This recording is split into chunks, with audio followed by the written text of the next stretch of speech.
ఈరోజు మరి ప్రత్యేకంగా సంఘములో వచ్చిన వారందరికీ క్రీస్తు నామములో మీకు అందరికీ కూడా వందనం చెల్లించుకుంటున్నాను. ఎంతమంది సంతోషంగా ఉన్నారు? హల్లెలూయా, గట్టిగా చెప్పండి హల్లెలూయా. ఎందుకు దేవుని సన్నిధానం అంటున్నామంటే బైబిల్లో యేసు ప్రభు చెప్పాడు, ఎక్కడైనా 2-3 నా నామములు ఉంటారో అక్కడ నేను ఉంటానని దేవుడు వాగ్దానం చేశాడు. కాబట్టి ఇక్కడ మరి ఎవరి సన్నిధానం అంటే దేవుని సన్నిధానము. ఇక్కడ ఎవరి పేరిట మనం వచ్చి చేరుకున్నాము, ఇక్కడ ఎవరి నామంలో మనం గ్యాదరింగ్ అయినామంటే క్రీస్తు నామంలో. ఆమేన్, హల్లెలూయా. అయితే ఆ దేవుడు ఎవరైనా ఈ సంఘమును స్థాపించారో, ఎవరైనా ఈ భూమి పైన తన ప్రణాళిక తన మార్గం అనేది ఏర్పరిచారో, ఆ దేవుడు ఏమంటున్నాడంటే ఈ భూమి పైన ఉన్న ప్రజలకి దేవుడు పిలుస్తున్నాడు. ఎలా పిలుస్తున్నాడంటే ఒకసారి మీరు అందరు గమనించండి. మీ దగ్గర బైబిల్ ఉన్నట్లయితే మీరందరూ కూడా బైబిల్ చక్కగా చదివి మరి ఈ వాక్యమును మీరు అర్థం చేసుకోండి. యేసు ప్రభు ఏం చెప్పాడో. ఈరోజు ఈ మాట అనేది మీకు ఉపయోగపడకపోవచ్చు, కానీ దేవుడు చెప్పిన మాట మనము కష్టంలో ఉన్నప్పుడు, మనము మార్గం తప్పిపోయినప్పుడు, మనకి ఎటువంటి లోకంలో ఎవరు కూడా మమ్మల్ని ఆదుకోకపోయిన సమయంలో ఆ దేవుని మాట అనేది మమ్మల్ని బలపరుస్తుంది.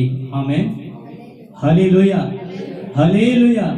ఎందుకంటే బైబిల్ చెప్తున్న మాట చూడండి. మత్తయి సువార్త మరి 11వ అధ్యాయము 28 వాక్యములు మనం చదువుకుందాము. కన్నడలో కూడా చదవండి, మీరైతే తెలుగులో చదవండి.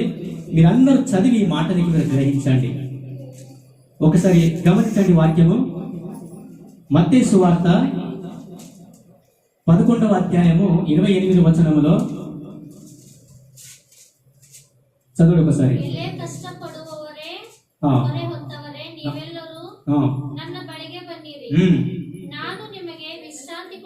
ఆమేన్.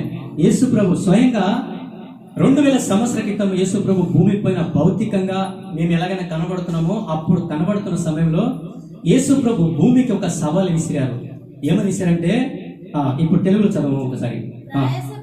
ప్రయాసపడి భారమును మోసుకొనిస్తున్న సమస్త జనులారా నా యొద్దకు రండి, నేను మీకు విశ్రాంతి కలగజేతును. చూశారండి, యేసు ప్రభు స్వయంగా ఈ మాట చెప్తున్నాడు.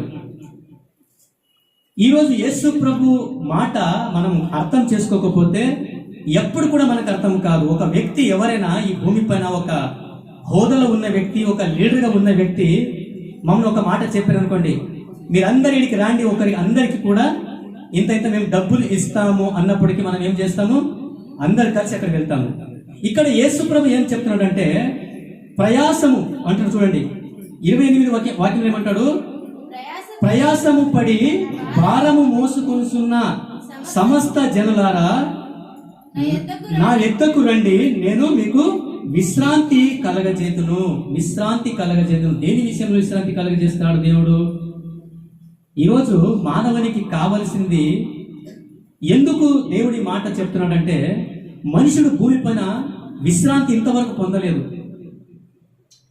ఎన్ని రోజు ఈ భూమి పైన జీవించినప్పటికీ కూడా హడవడి పడుతూ కష్టంలో, బాధలో, లేకపోతే లోకములో ఉన్న సమస్యలు అనేది మన ఎదురుకు వస్తుండగా, మన పైన దాడి చేస్తుండగా సమాధాన పడలేకపోతున్నాడు మనుషుల జీవితము. అందుకే దేవుడు అంటున్నాడు, స్వయంగా అతను అంటున్నాడు ఏమంటే, ప్రయాసమును భారం మోసుకుంటున్న జనులారా నా యొద్దకు రండి, మిమ్మల్ని విశ్రాంతి కలగజేస్తున్నాను అంటున్నాడు. ఒక మాట చెప్తుంది, ఎక్కడ పిలుస్తున్నాడు దేవుడు? ఎక్కడ పిలుస్తున్నాడు యేసు ప్రభు?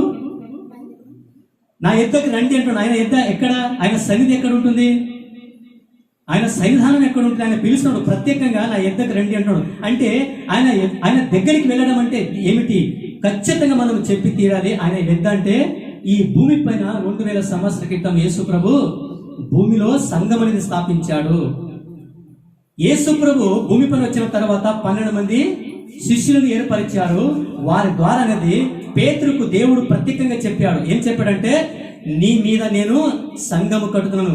ఈ పేతురు అనే దానికి ఒక బండ, ఈ బండ మీద నేను సంఘము కడతాను అన్నాడు. ఆమేన్, హల్లెలూయా. ఈ బండ మీద నేను ఒక సంఘము కడతాను. సంఘం అంటే ఈరోజు చాలా మంది సంఘం అనగానే గుడి కట్టినా ఒక గుడి కంటున్నారు. ఒక ఆలయం ఉంటుంది కదా, మన కంటికి కనబడుతున్న ఒక గోపురం ఉంటుంది కదా, దానికే మనం సంఘం అంటున్నాము. సంఘం అది కాదు. ఇక్కడ పిలుస్తున్నాడు, నా యొద్దకు రండి అంటున్నాడు. సంఘం అనగానే బైబిల్ చెప్పిన మాట ఏమిటంటే, ఎక్కడైనా ఇద్దరు ముగ్గురు నా నామములో ఆమేన్. ఎవరి నామములో? క్రీస్తు నామములో మేము చేరుతాము, అక్కడ నేను ఉంటాను. అక్కడ ఏం జరుగుతుందంటే ఆత్మ సంబంధమైన మాటలు పర సంబంధమైన జీవితంలో వెదగడానికి ఈ మాట దేవుడు తెలియపరుస్తాడు. ఆమేన్. కష్టము నుంచి మీరు భారం మోసుకున్న దగ్గరికి రండి, ఎందుకంటే మిమ్మల్ని విశ్రాంతి కలగజేస్తాను. ప్రియమైన దేవుని బిడ్డలారా, బైబిల్లో ఆది కాలం నుంచి మనం చూస్తే పాత నిబంధనలో మనం తెలుసుకుంటే ఆ పాత నిబంధనలో ఉన్న ఒకవేళ రూల్స్ రెగ్యులేషన్ మనం చూస్తే ప్రతి మనిషికి మరణం ఉన్నది. ఆమేన్. ఏమున్నది? ప్రతి మనిషికి మరణం ఉన్నది. ఆ మరణం దేని వల్ల ఉన్నదంటే మనుషుడు చేసిన క్రియ వల్ల ఉన్నది, మనుషుడు చేసిన పాపం వల్ల ఉన్నది. ఆ పాపం వల్ల వచ్చే జీతము మరణమని ఆది కాండం నుంచి మనం చదువుకుంటే పాత నిబంధనలో సంపూర్ణంగా మనుషునికి శిక్ష దొరకాలి. ఆమేన్. హల్లెలూయా. మనుషుడు ఖచ్చితంగా పాపం చేశాడు, అబద్ధం ఆడాడు కాబట్టి ఆయనకు ఒక మార్గం ఏర్పరిచాడు. అదే మనుషునికి ఒక నరకమని, ఆయనకు ఒక న్యాయమని. అందుకే ఇక్కడ అంటాడు, యేసు ప్రభు లోకంలో వచ్చిన తర్వాత అంటాడు, ప్రయాసమును మోసుకుంటున్న జనులారా, సర్వ సమస్త జనులారా నా వెద్దకు రండి, మిమ్మను విశ్రాంతి కలగజేస్తాను. అంటే దేని నుంచి విశ్రాంతి కలిగిస్తాడు దేవుడు? ఇప్పుడు డాక్టర్ దగ్గర మనం ఎందుకు వెళ్తామండి? చెప్పండి ఒకసారి. మనకు రోగం ఉన్నది, మనం ఏదో బాధ పెడుతుంది, మనం ఏదో గుచ్చుకోపోయింది, దాని నుంచి మనము బయటికి పడడానికి, దాని నుంచి మనం విడుదల పొందుకోవడానికి డాక్టర్ దగ్గరికి వెళ్తాము. ఇక్కడ యేసు ప్రభు ఎవరు? బైబిల్ చెప్పిన మాట, యేసు ప్రభు పరమ వైద్యుడు. ఆమేన్. హల్లెలూయా. హల్లెలూయా. అర్థమవుతున్న మాట ఒకసారి గట్టిగా చెప్పండి. ఇక్కడ యేసు ప్రభు చెప్తున్నాడు, నా వెద్దకు రండి అంటాడు, పిలుస్తున్నాడు. మనకు ఎప్పుడైనా శరీరంలో ఏదైనా రోగం వచ్చినట్లయితే మనం వెతుకుతాము, డాక్టర్కి వెతుకుతున్నాము, పరిగెత్తుతున్నాము, బాధపడుతున్నాము, ఎక్కడ మనకు స్వస్థత కలుగుంటుందని. అయితే దేవుడు అంటాడు, ఆత్మ సంబంధమైన విషయంలో మీలో ఉన్న కొంత బలహీనత ఉన్నది, అది పాపము. ఆ పాపము నుంచి మిమ్మల్ని విడుదల చేస్తాను అంటాడు. ఆమేన్. హల్లెలూయా. ఎందుకు ఇక్కడ పిలుస్తున్నట్టే, సంఘం అనేది దేవుడు ఇక్కడ తన మాట్లాడికి సంఘం ఏర్పరిచాడు దేవుడు. ఆమేన్. సంఘం అనగానే ఇక్కడ ప్రతి మనుషుడు నూతన ఆలోచన పొందుకోవడానికి, నూతన జీవితం పొందుకోవడానికి, ఇంకా దేవుని తట్టు తిరిగి నడవడానికి సంఘం దేవుడు ఏర్పరిచాడు. ఇక్కడ ఏం జరుగుతుందంటే దేవుని గురించి మాటలు జరుగుతాయండి. ఆమేన్. హల్లెలూయా. ఎవరి గురించి మాట్లాడతాము? ఇంతవరకు మినిమం మీరు అందరూ వస్తారు.